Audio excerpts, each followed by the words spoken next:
दिवाळी म्हटलं की शंकरपाळे तर आलेच. आज आपण पाहणार आहोत बिस्किटांपेक्षा पण जास्त खुसखुशीत, तोंडात टाकताच विरघळणारी आणि भरपूर लेयर्सवाली गोड शंकरपाळी कशी बनवायची ते बघणार आहोत. साध्या, सोप्या, सरळ भाषेत परफेक्ट वाटीचं प्रमाण घेऊन ही रेसिपी मी शेअर केलेली आहे.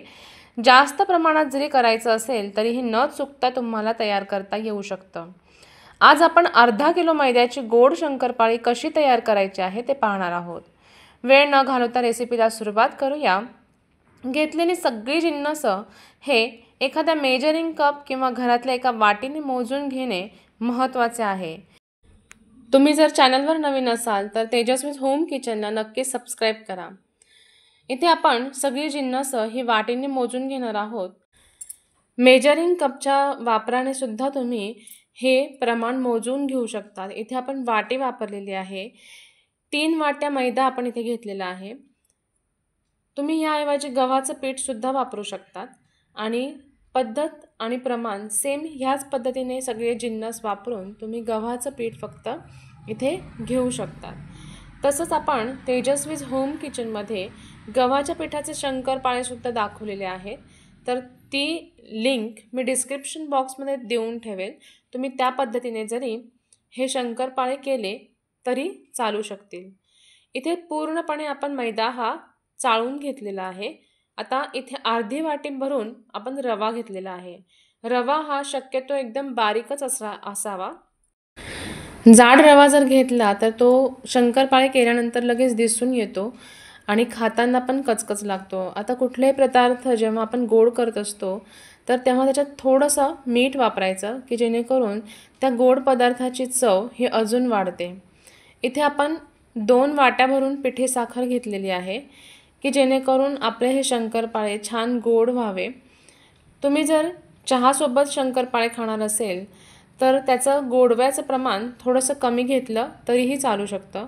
पण हे अगदी परफेक्ट प्रमाण आहे. 3 वाट्या मैदा आणि त्याला धरून 2 वाट्या भरून आपण पिठी साखर घेतलेली आहे. आता इथे गाईचं तूप मी वापरलेलं आहे. तुम्ही ह्याऐवजी बटर किंवा वनस्पती तूपसुद्धा वापरू शकतात. कडकडीत हे तूप आपण चांगलं गरम करून घ्यायचं. तुपाचं मोहन टाकल्यामुळे शंकरपाळे हे खूप छान खुसखुशीत आणि बिस्किटांप्रमाणे मस्त असे छान तयार होतात. हे तूप इतकं चोळायचं की मैद्याच्या कणाकणाला हे साजूक तूप छान लागलं गेलं पाहिजे. म्हणजे शंकरपाळे आतून छान खुसखुशीत आणि मस्त चवीचे तयार होतील. आता यामध्ये आपण कुठल्याही प्रकारचं पाणी न टाकता आपण दुधाचा वापर करणार आहोत. दुधाचा वापर केल्यामुळे हे शंकरपाळे हे छान असे मिल्की लागतात आणि स्वादिष्ट लागतात. तोंडात टाकताच लगेच विरघळतात आणि मऊ कुरकुरीत होतात. रंगसुद्धा त्याला छान सोनेरी असा येतो आणि भरपूर दिवस छान असे टिकून राहतात. कणिक मळताना जास्त घट्ट नाही आणि जास्त पातळ नाही अशा पद्धतीने आपण हे कणिक मळून घेतलेले आहे. ही साधारण अर्धा तास आपण भिजत ठेवायचे आहे आणि त्यानंतर आपण ह्याचे शंकरपाळे करायला घ्यायचे आहेत. अर्ध्या तासानंतर आपलं हे पीठ एकदम मस्त असं भिजलेलं आहे. ही प्रोसेस आपल्याला ह्याच्यासाठी करायची असते कारण की आतमध्ये जो रवा टाकलेला असतो तो भिजल्यामुळे छान मऊ होतो आणि आपले शंकरपाळे आतून एकदम मस्त असे मिल्की, फ्लेवरफुल आणि खुसखुशीत तयार होतात. इथे आपण सगळे उंडे तयार करून घेतलेले आहे. पीठ बऱ्यापैकी मऊ असल्याने सहजगत्या ते लाटता येतात. लाटताना थोडं जाड ठेवल्यामुळे छान लेयर्स पण पडतात आणि खाताना पण अगदी बिस्किटांपेक्षा खुसखुशीत असे लागतात.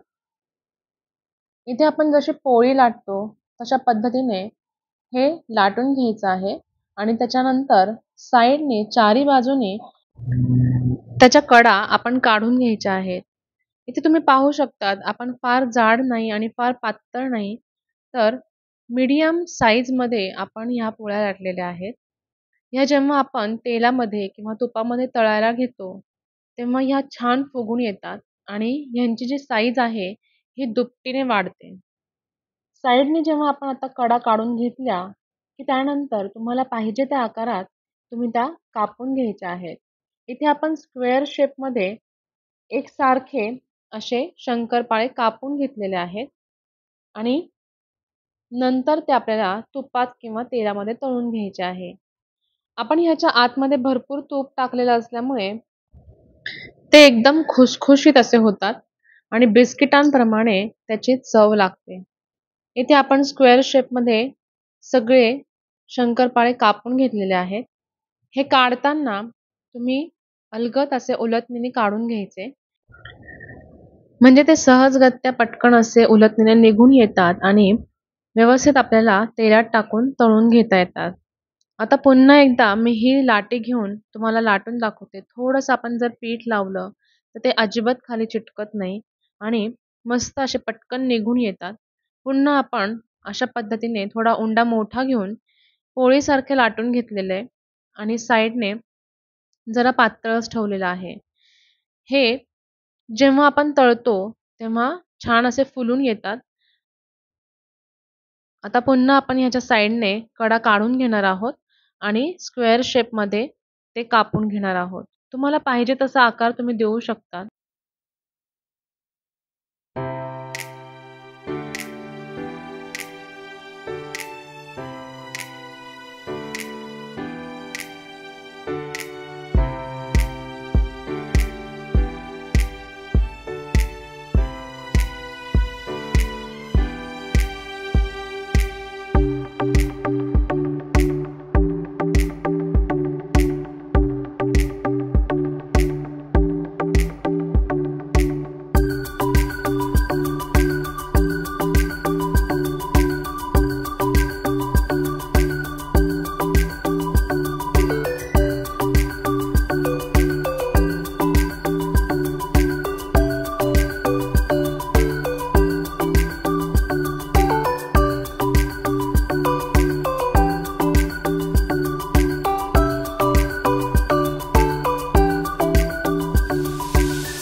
तेल तापलेलं आहे की नाही हे बघण्यासाठी छोटासा मैद्याचा गोळा आपण ह्या तेलामध्ये टाकलेला आहे. तर तो लगेच वरती आलेला आहे बबल्स होऊन.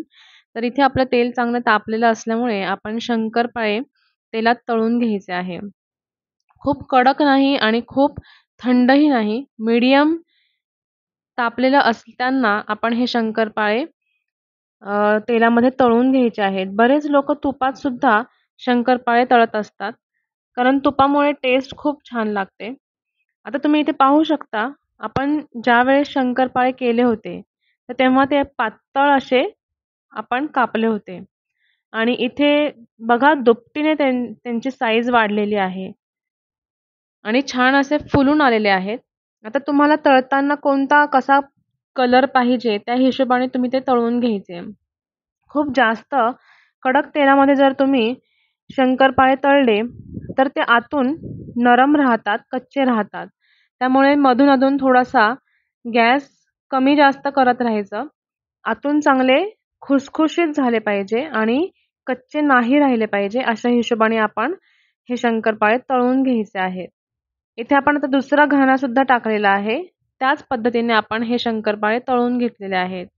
तुम्हाला जर पांढरट आवडत असतील तर पांढरट, बिस्किटांच्या कलरचे आवडत असतील तर त्या हिशोबाने तुम्ही ते तळून घ्या. इथे मस्त खुसखुशीत आणि ब्राऊन कलरचे मस्त असे छान रंगाचे शंकरपाळे आपले तयार झालेले आहेत. अशा पद्धतीने आपले हे शंकरपाळे आतून एकदम खुसखुशीत आणि वरतून बिस्किटांप्रमाणे कडक असे तयार झालेले आहेत. रंगही खूप सुरेख आलेला आहे. तुम्ही ह्या दिवाळीमध्ये हे अशा पद्धतीचे शंकरपाळे नक्की घरी ट्राय करून बघा. आणि व्हिडिओ आवडला तर एक लाईक करा, व्हिडिओ जास्तीत जास्त शेअर करा आणि तेजस्वीज होम किचनला सबस्क्राईब करायला विसरू नका. धन्यवाद.